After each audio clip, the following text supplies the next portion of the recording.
امریکہ کا وینزویلا پر حملہ دفاعی تنصیبات کو نشانہ بنایا گیا۔ امریکی صدر نے حملے کی تصدیق کر دی، بتایا صدر نکولس مادورو کو اہلیہ سمیت گرفتار کر کے ملک سے منتقل کر دیا۔ نائب وزیر اعظم کا یو اے ای کے وزیر خارجہ شیخ عبداللہ بن زید سے رابطہ، خطے کی موجودہ صورتحال پر تبادلہ خیال، مثبت پیش رفت پر اطمینان کا اظہار، کہا مکالمہ اور سفارتکاری کے نتیجے میں زمینی حقائق میں بہتری آئی۔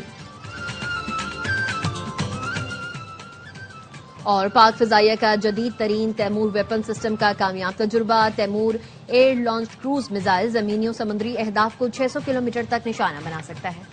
روس، ایران، کیوبا، کولمبیا کی وینزویلا پر حملے کی مذمت، کیوبا کے صدر نے کہا یہ پورے لاطینی امریکہ پر حملہ ہے۔ کولمبیا کے صدر نے کہا وینزویلا کے پارلیمنٹ کو نشانہ بنانے پر سلامتی کونسل کا اجلاس بلایا جائے۔ کولمبین صدر پیٹرو نے وینزویلا میں امریکی حملوں کو مقامات کی فہرست جاری کر دی۔ کراکس میں قانون ساز اسمبلی کی عمارت پر بمباری کی گئی۔ لا کارلوتا ایئر بیس کو بمباری کے بعد غیر فعال کر دیا گیا۔ فورٹ ایٹیونا وینزویلا کا مرکزی فوجی کمپلیکس بمباری کا نشانہ بنا۔ ایل ہیٹیلو کے ایک ہوائی اڈے پر بھی حملہ کیا گیا۔ بمباری کے بعد کراکس کے بڑے حصے کو بجلی کی فراہمی بند ہو گئی۔ امریکی سفارت خانے نے اپنے شہریوں کو وینزویلا کا سفر کرنے سے روک دیا۔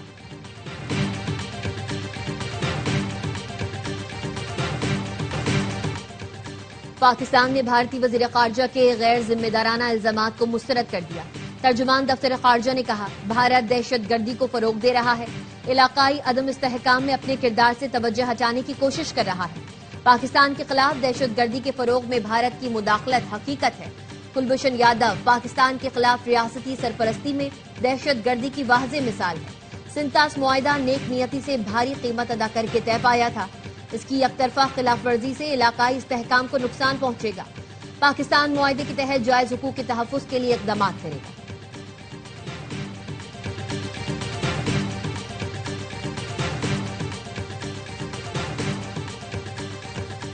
یو اے ای کے شاہی خاندان کی اہم شخصیت شیخ احمد بن خلیفہ سعید المکتوم کی کراچی آمد، وزیر بلدیات سندھ ناصر حسین شاہ نے ایئرپورٹ پر پرتپاک استقبال کیا۔ شیخ احمد بن خلیفہ سعید المکتوم پاکستان میں چند روز قیام کے دوران اہم شخصیات سے ملاقات کریں گے۔ وزیر بلدیات ناصر شاہ کہتے ہیں سندھ میں سرمایہ کاری کے بہترین مواقع موجود ہیں۔ یو اے ای اور پاکستان آئرن برادرز ہیں، ہر مشکل میں ساتھ کھڑے ہیں۔ سہیل آفریدی کو سیکیورٹی بھی دیں گے اور پروٹوکول بھی، وزیر بلدیات سندھ ناصر حسین شاہ کہتے ہیں وزیر اعلیٰ خیبر پختونخوا ہمارے مہمان ہوں گے، اگر وہ سندھ اسمبلی آنا چاہیں تو خوش آمدید کہیں گے، کھانے اور چائے کی دعوت دیں گے، بھرپور مہمان نوازی کی جائے گی۔ کے پی حکام نے کہا سیکیورٹی نہیں چاہیے لیکن ہم بھرپور سیکیورٹی دیں گے، پرامن احتجاج کرنا سب کا آئینی حق ہے، ہم تنگ نہیں کریں گے، ہماری درخواست ہوگی کوئی پرتشدد احتجاج یا بدنظمی نہ کی جائے۔ مرتضی وہاب نے کہا سہیل آفریدی عوامی نمائندے ہیں، کراچی آئیں گے تو انہیں اجرک پہنائیں گے اور حسن علی ہوتی مارکیٹ میں برگر بھی کھلائیں گے۔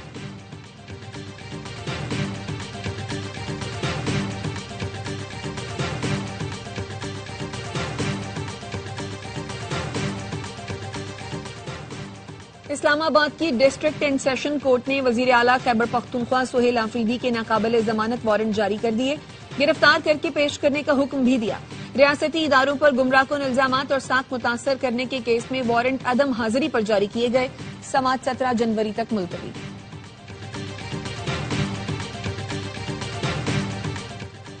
نیشنل ڈائیلاگ کمیٹی کا سیاستدانوں، وکلاء اور دانشوروں کا اجلاس بلانے کا فیصلہ۔ رواں ہفتے اسلام آباد میں ہونے والے اجلاس کے لیے فواد چودھری، عمران اسماعیل اور محمود مولوی نے رابطے شروع کر دیے۔ فواد چودھری کہتے ہیں کانفرنس کا مقصد سیاسی ایشوز پر قومی جماعتوں میں ہم آہنگی پیدا کرنا ہے، ہم نے ذاتی مفادات پس پش ڈال کر قومی فریضے کو ترجیح بنایا ہے۔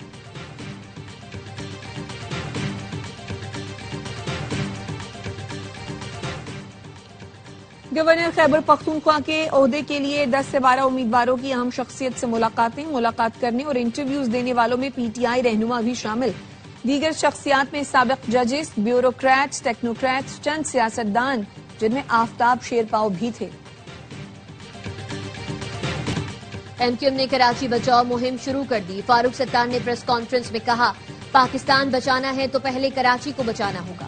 مہم کے لیے سیاسی و مذہبی جماعتوں سے رابطے کیے جائیں گے، صنعت کاروں، مختلف ایسوسی ایشنز اور تاجر برادری سے بھی بات کریں گے۔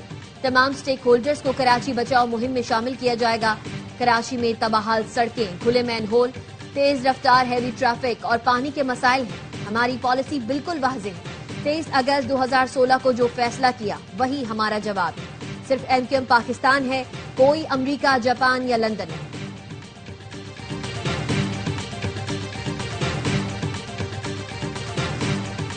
تعصب کی آڑ میں کراچی کو نظر انداز کیا جاتا رہا. بلاول بھٹو کی جانب سے کمان سنبھالنے کے بعد بہتری آئی.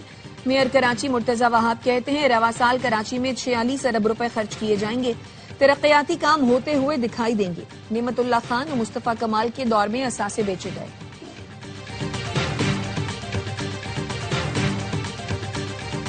ہندو انتہا پسندوں نے بھارت کی اقلیتوں پر زمین تنگ کر دی. بی جے پی کے جنونی رہنما مسیحی برادری پر بھی مظالم ڈھانے میں مصروف. امریکی اخبار وال سٹریٹ جرنل نے سب سے بڑی جمہوریت کے دعوے دار بھارت کا بدنما چہرہ دکھا دیا. لکھا کرسمس پر ہر اس بھارتی ریاست میں مسیحیوں پر حملے ہوئے جہاں مودی کی بی جے پی حکمران. وزیر دفاع خواجہ آصف نے کہا بھارت میں اقلیتیں محفوظ نہیں. ہندوتوا کی سوچ اور انتہا پسندی عالمی برادری کے لیے خطرہ بنتی جا رہی ہے.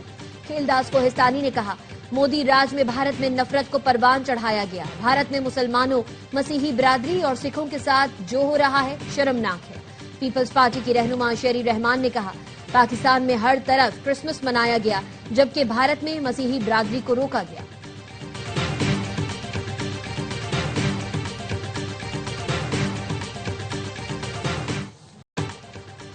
مہنگائی کے خلاف ایران میں 7 روز سے پرتشدد احتجاج. اموات کی تعداد 8 ہو گئی، متعدد افراد زخمی. اقوام متحدہ کا مظاہرین کی ہلاکت پر تشویش کا اظہار. اقوام متحدہ کا کہنا ہے ایران اظہار رائے کی آزادی، پرامن اجتماع کے حقوق کا احترام کرے. صدر آصف علی زرداری نے کیپٹل ڈیولپمنٹ اتھارٹی ترمیمی بل کی منظوری دے دی. ترمیم کے تحت اب معاوضہ صرف نقد رقم کی صورت میں نہیں بلکہ زمین یا دیگر شکلوں میں بھی ادا کیا جا سکے گا. ڈپٹی کمشنر زمین اور بلڈنگز کے لیے الگ الگ کانٹریکٹ ایوارڈ کرنے کے مجاز ہوں گے. پنجاب میں امراض قلب کے لیے انٹرا ویسکولر سرجری کی جدید ترین تکنیک متعارف کرانے کا فیصلہ. وزیر اعلیٰ مریم نواز سے اوکلاہوما ہارٹ اسپتال کے چیئرمین بورڈ ڈاکٹر نعیم طاہر خیلی کی ملاقات. مریم نواز کی انٹرا ویسکولر سرجری کے لیے جدید طبی آلات کی خریداری کی ہدایت. امریکی ڈاکٹر سرجری کی جدید تکنیک کی تربیت ڈاکٹرز کو دیں گے. بریفنگ میں بتایا گیا انٹرا ویسکولر سرجری روایتی اوپن سرجری کا جدید اور محفوظ ترین متبادل ہے.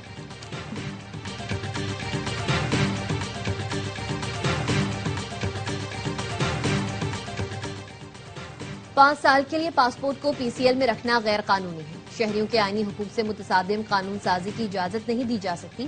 لاہور ہائی کورٹ نے پاسپورٹ رولز 2021 کی دفعہ C-222 کا ردم قرار دے دی. فیصلے میں لکھا کسی شہری کا پاسپورٹ ضبط یا معطل کرنے کا طریقہ ایکٹ میں موجود ہے.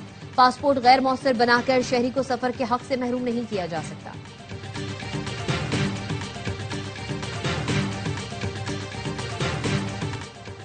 ہالی ووڈ کی معروف اداکارہ اینجلینا جولی کا رفح کراسنگ کے مصری حصے کا دورہ. ہلال احمر کے ارکان اور امداد لے جانے والے ٹرک ڈرائیور سے ملاقات. اسپتال کا بھی دورہ کیا. غزہ سے آئے زیر علاج فلسطینیوں کی عیادت کی. غزہ میں اسرائیل کی جنگ بندی کی خلاف ورزیاں جاری. گزشتہ روز اسرائیلی حملے میں 2 فلسطینی شہید. شدید سردی نے غزہ والوں کی مشکلات بڑھا دی. خیموں اور پناہ گاہوں میں موجود فلسطینی امداد سے منتظر.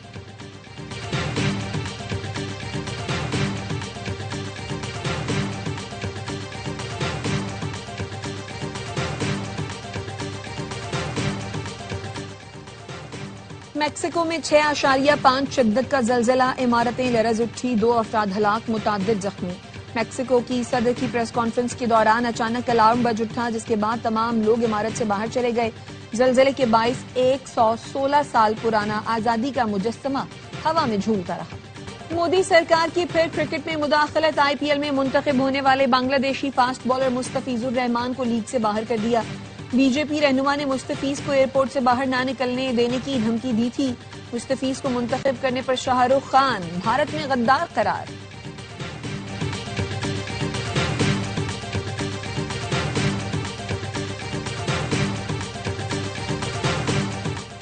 رواں سال کا پہلا سپر مون. پاکستان میں 5:51 سے سپر مون کا نظارہ. چاند کی روشنی 99.8% تک ہوگی. اور سال 2026 کا دھماکے دار آغاز. سال کی شروعات کے ساتھ ہی ARY فلمز کی نئی فلم آگ لگے بستی میں کا ٹیزر ریلیز. ٹیزر میں میگا سٹار کاسٹ فہد مصطفیٰ، ماہرہ خان، جاوید شیخ اور تابش ہاشمی بالکل منفرد اور زبردست انداز میں نظر آ رہی ہیں، جو شروع سے ہی شائقین کی توجہ کا مرکز بن چکی ہے. ARY film, Salman Iqbal films اور بگ بینگ فلمز کی یہ بڑی پیشکش آگ لگے بستی میں عید الفطر پر ملک بھر کے سنیما گھروں میں ریلیز کی جائے گی.